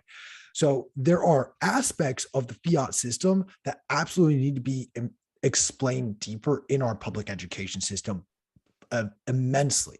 But there's a secondary layer to that as well, as far as this idea and definition of what is money. And I think that is inherently synonymous with Bitcoiners in particular. And I don't think it's going to go that far. But I think, unfortunately, I have a hard time accepting financial education anymore unless the conversation of what is money, what is an investment, and what are these things that we are tying to money? What are these things? What do they actually mean, both to ourselves as well as to the economy that they are circulating within? So I will challenge you on that it is vitally important that we get a better sense of what. Yeah, Q, I agree with you almost entirely, except for a lot of people, I actually don't want them asking those questions. What is money? In this sense, if we get our way and we realize a hyper-Bitcoinized world, you actually should be removing your CPU from the questions of what is money. Just how much Bitcoin do you have? We actually want to lower the IQ level required to participate in the modern economy. And financial literacy shouldn't just be about stacking knowledge on, it becomes credentialism real quick. It becomes a race to know trivia really quick. And so in my mind, if we're right about Bitcoin and we can actually take people out of the game of having to beat the bankers, right? Because that's what you're saying right now is that, that's that hunter prey, fight or flight response to a very predatory system. And the only way to beat it now is to be smarter than it, which is really tough, really almost impossible for most people, really, really tough. What I'm saying is I don't want that. We got to go away from that. So, because if we would train a bunch of Alex Gladsteins, for example, right? That's great for a little while until they start making statues of themselves and start telling everyone that there's an old way of doing it that was better, and then the new way is dumb. And then, to keep things lively, I think, to keep things energetic, the best answer we can have is to actually make Bitcoin what it is, a drop dead simple way to save your time and money. And from there, we get into the actual building stuff. I don't want anyone to feel guilty about just this either, right? This is not bad. It's not. I put this here as a warning because this is a major financial deal, the way the world is built now. A mortgage for a house doesn't have to be that way. And I'm not saying just rent. I'm saying that we have, because of the failure of money, because of what you were just saying, what is money? Well, money has turned, unfortunately, into our houses in the sense that it didn't work as intended. Everyone in our society made real estate and their home their retirement plan, the major piggy bank, the major part of their net worth.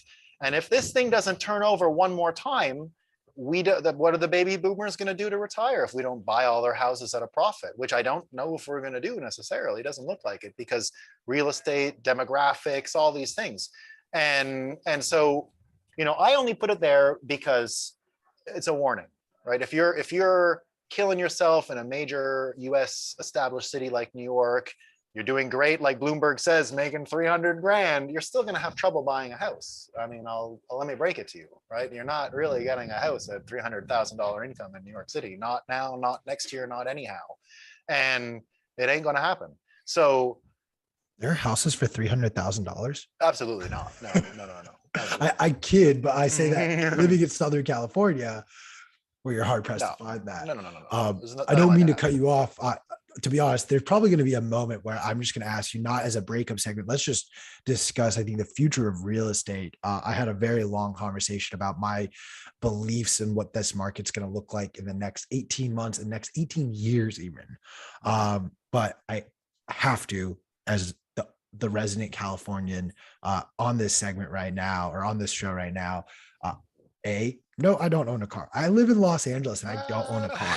It's fucking crazy, right? How do you do it? Let me tell you, I bike everywhere. I bike 20 miles from my parents' place to my girlfriend's place. It sucks. Each way is 20 miles. You got to get an EV, man. Get an EV. I do want to, but I think, to be honest, there are other goals I have, like biking from LA to San Diego, that this whole biking movement it feeds into that. However, as many of you, I'm sure, are aware, California pays the most taxes per gallon on its gasoline. Right now, it's roughly 51.1 cents a gallon. Just on Sunday, I was filling up the car I was using of my parents, and it was $5.49 a gallon. That means gas would be under $5 a gallon if they just removed these taxes for, I don't know, 3 months, the way that you offered me free public transportation for 3 months. But hey, I'm going to do the math on this. I will. I've been posting about it very aggressively on Twitter. Be sure to give me a follow where I'm going to break this down. But I think it was Gary Leland, was commenting like, how can California even afford this $400 a car? Well, let me explain it to you, Gary, and any of you who are curious. That's less than what we pay for registration for most vehicles. On top of that, if I fill up a gas tank, it was $60 to fill up roughly a $10 to $11 tank. $60 of that means $5.50 just went to California for taxes. And I was at Costco, and any of you who are Costco members who fill up on Costco gas, you know what that line looks like. It's not just 1 or 2 cars, it's 30 or 40 cars at any given moment. All of a sudden you're starting to extrapolate that out over hours, days, weeks, months. Like California is sitting pretty there. You want to look at it like a business. Their revenue from the tax dollars isn't even going to be scratched. Not even the surface of it will be scratched by giving if they gave every Californian $400. I buy it. I mean, you always got to put California in its context. As I understand, if California would be its own country, it's the 4th richest in the world, something crazy like that. Like, Yep. You know, Yep. like thank huge you to the ports of industries. Long Beach and San Francisco, Well, both of which and have their unions that hold us back from further development. So thank you for that. Sure, but the most sophisticated consumer in America, anyway, I would say. Thank you. Well, I mean, you know, it's got all the New York stuff plus, right? I mean, look, I'm an LA kid, born and raised. I love the beach. Like I live at the beach, but I love New York, man. Like, yeah, of course. Everything in LA is so far apart, and there's no public transportation system. We'll dive into that another time. Nolan, I don't want to keep you away from the lovely weather and the lovely family. We'll be seeing you in Miami in person finally. Yeah, man. I get there next week. I won't have a show next Thursday. I'll be flying by now. I get there a little early. Yeah. You heard it here, guys. There are only going to be 3 more episodes of the Breakup before the conference. And I wanted to mention one thing about Mooch yesterday, because you were mentioning California. And Scaramucci mentioned these fucking politicians, and it was all true, right? He's all right about that. But what I will say, in your state of California, when I mentioned the sophisticated consumers, I think they could, and he was talking about the 2-party system, we're stuck with it, these idiot boomers and I believe Michael Schellenberger can break the 2-party prison of America and take California because of his energy stance.